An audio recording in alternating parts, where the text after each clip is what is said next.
Čaute ľudia, vítam vás pri mojom prvom videu na tomto kanáli. Dneska si zahráme My Farm, mám pocit, nie som si istý, ale máme tu nejaké tasky, ktoré máme spraviť.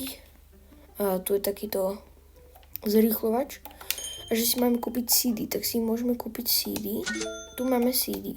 Takže teraz, keď pôjdeme zase ku našej farmy, tak máme tu naše CD, ktoré si môžeme tu tak plejsnúť pravdepodobne, áno.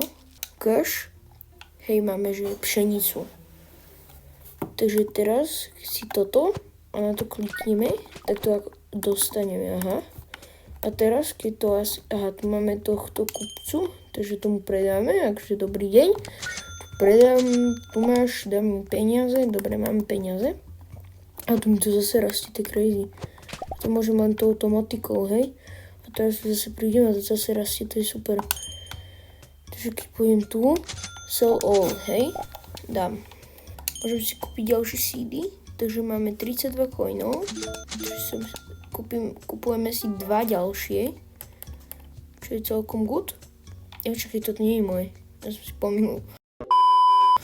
Dobre. Tu si môžeme ich zasadiť, dáme si ich takto vedľa sebe, hej, prečo nie? Už máme toľko veľa, to je super. A tento nejak celkom vyrastol. Super. Zatiaľ máme poriadnu farmu.